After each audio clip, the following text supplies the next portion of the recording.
Hello everyone, welcome to our YouTube channel. आज हम state polity की शुरुआत करेंगे, जिसमें सबसे पहला टॉपिक लोकल बॉडीज़ के बारे में डिस्कस करेंगे।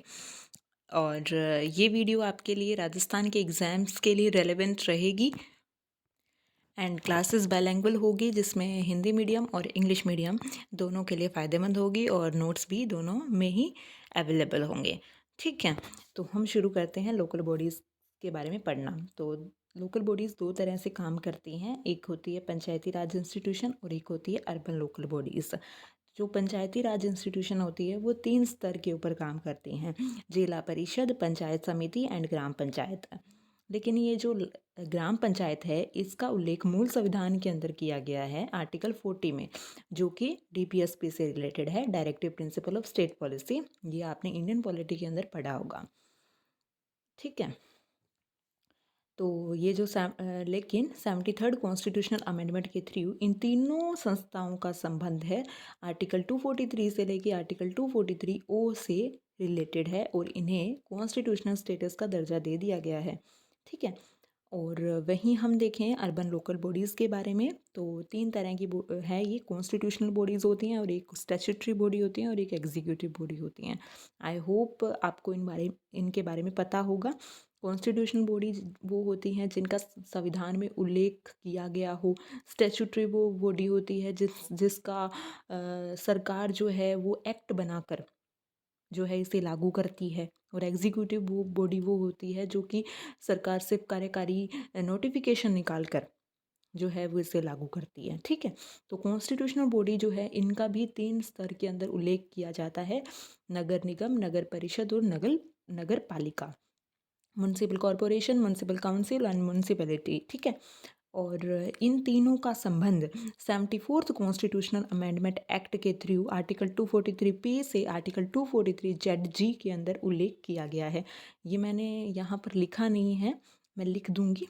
ठीक है, और फिर उसके बाद में हम दूसरी बॉडी के बारे में बात करें, तो वो है स्टैट्यूटरी बॉडी, जिसमें सबसे पहले आता है पोर्ट ट्रस्ट। पोर्ट ट्रस्ट वो होता है जिसमें बंदरगाह, ठीक है, जहाँ पर बंदरगाह के आसपास कोई भी पॉपुलेशन रहती है तो उसको संचालन करने के लिए पोर्ट ट्रस्ट बनाए जाते हैं। राजस्थान में पोर्ट ट्रस्ट नहीं है, क्योंकि पोर्ट ही नहीं है, तो यहाँ पे पोर्ट ट्रस्ट कैसे होंगे। दूसरा है कैंटोनमेंट बोर्ड, छावनी। राजस्थान में है ना, नसीराबाद अजमेर के अंदर छावनी है। ठीक है, तो इस कैंटोनमेंट बोर्ड के बारे में हम पूरी तरह से डिस्कस करेंगे। इससे रिलेटेड क्वेश्चन भी आया है अभी हाल ही के एग्जाम में, कि कैंटोनमेंट बोर्ड किसके अंडर कार्य करता है, सेंट्रल गवर्नमेंट या स्टेट गवर्नमेंट, इस तरह से क्वेश्चन आया था।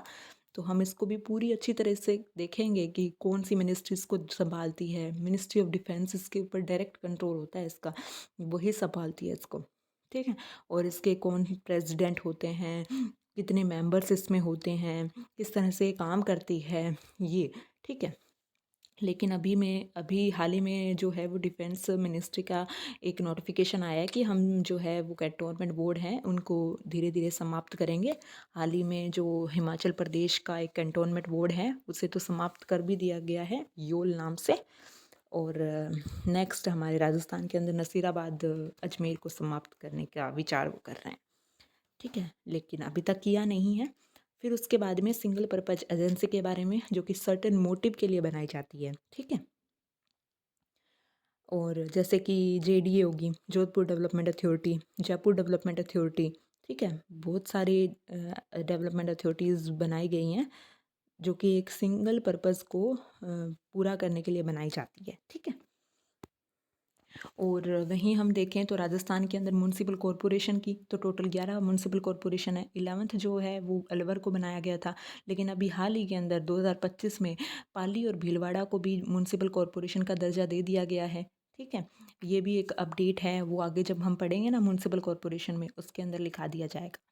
फिर आगे जो एग्जीक्यूटिव बॉडी के बारे में पढ़ेंगे कि नोटिफाई एरिया कमेटी। देखिए, नोटिफाई एरिया कमेटी, नोटिफाइड, तो इसने नाम में ही बता रखा है कि जब कोई नोटिफिकेशन निकाल के सरकार कोई बॉडी बनाती है तो वो एग्जीक्यूटिव बॉडी होती है। ठीक है, फिर हम नेक्स्ट स्लाइड पे चलते हैं, जिसमें हम पंचायती राज के बारे में पढ़ेंगे। इसको हम 3 भागों में डिवाइड करके पढ़ेंगे।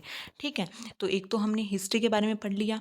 ठीक है, हिस्ट्री पढ़ेंगे। फिर उसके बाद में वेरियस जो कमिटीज़ होंगी ना इनकी, कि जैसे बलवंत राम मेहता कमेटी, अशोक मेहता कमेटी, इस तरह से जितने भी कमिटीज़ हैं उनकी रिकमेंडेशन क्या क्या उन्होंने दी है, इनके बारे में पढ़ेंगे, जो कि आगे बहुत ही इससे रिलेटेड सबसे ज़्यादा क्वेश्चन यहीं से आ बनते हैं। फिर आगे लास्ट में हम इसके कॉन्स्टिट्यूशनल प्रोविजंस के बारे में पढ़ेंगे कि कौन से आर्टिकल में क्या-क्या लिखा गया है, क्या नहीं है। आपको बहुत ही आसानी से ये चीज़ें याद होंगी। लेकिन मैं अभी बहुत ही ब्रीफली आपको बता रही हूँ, मतलब पूरी हिस्ट्री मैंने एक ही पेज के ऊपर बताने की कोशिश की है, जिससे आप जब भी रिवीजन करोगे तो आपके लिए आसानी होगी। लेकिन ये देखिए, सबसे पहले शुरुआत करते हैं मद्रास में। मद्रास के अंदर फर्स्ट म्युनिसिपल कॉरपोरेशन जो है वो स्थापित की गई थी 1687 के अंदर। 30 दिसंबर 1687 में फर्स्ट म्युनिसिपल कॉरपोरेशन इंडिया के अंदर स्थापित हुई थी। फिर उसके बाद में जैसे 1726 में मुंबई और कोलकाता, यहाँ पर भी म्युनिसिपल कॉरपोरेशन बनने लगी। आगे फिर मतलब ऐसा काम चलता रहा। अब आपसे ये क्वेश्चन ये पूछा जा सकता है कि लोकल गवर्नमेंट, स्थानीय निकाय का जनक किसे कहा जाता है? Father of local government in India कौन है? तो वो है लॉर्ड रिपन। वैसे तो ये इंडियन हिस्ट्री के अंदर, मॉडर्न हिस्ट्री के अंदर आपको बहुत ही अच्छे तरीके से बताया जाता है, लेकिन मैंने अभी आपको यहाँ भी मतलब आपको याद आ जाए इसलिए मैंने इस फैक्ट को भी यहाँ पे लिख दिया है।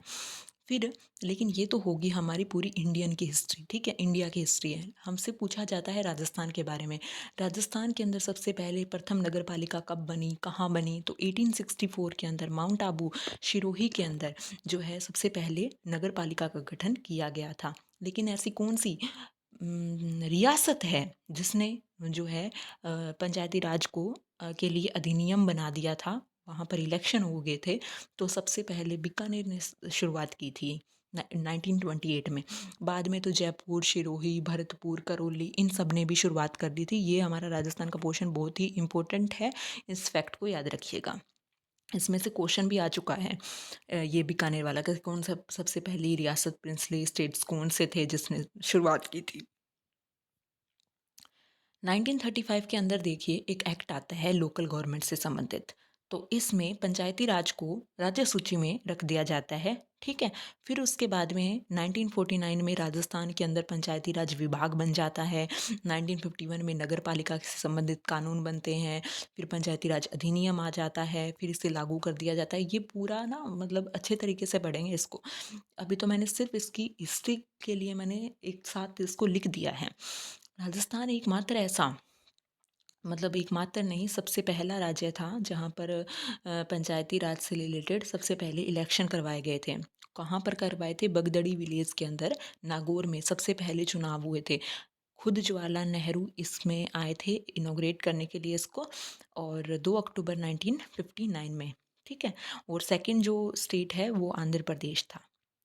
फिर उसके बाद में मैंने यहाँ पर कुछ कॉन्स्टिट्यूशनल प्रोविजंस के बारे में भी बात करी है कि कौन से आर्टिकल में पंचायती राज का उल्लेख किया गया है। तो आर्टिकल 243 से आर्टिकल 243 ओ, जो कि मैंने पहली वाली स्लाइड में भी आपको बताया था।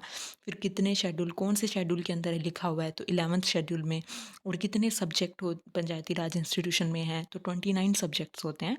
और राजस्थान को कितने ट्रांसफ़र किए गए हैं? टोटल 22 सब्जेक्ट जो है वो राजस्थान को ट्रांसफ़र किए गए हैं इसमें। और आज की क्लास यहीं पर ख़त्म करना चाहूँगी मैं, क्योंकि आगे जब भी हमारी क्लास होगी जिसमें मैंने आपको पंचायती राज इंस्टीट्यूशन के बारे में उसकी कमिटी से रिलेटेड मतलब बताने की कोशिश करूँगी। और जब भी ये टॉपिक कंप्लीट हो जाएगा तो इससे रिलेटेड जो भी पीवाईक्यूज़ होंगे और जितने भी क्वेश्चन बन सकते हैं नेक्स्ट एग्ज़ाम में, तो वो भी मैं आपको बताना चाहूँगी। Thank you so much for watching my video. और अगर आपको मेरी वीडियो अच्छी लगे तो मेरे चैनल को सब्सक्राइब करिए।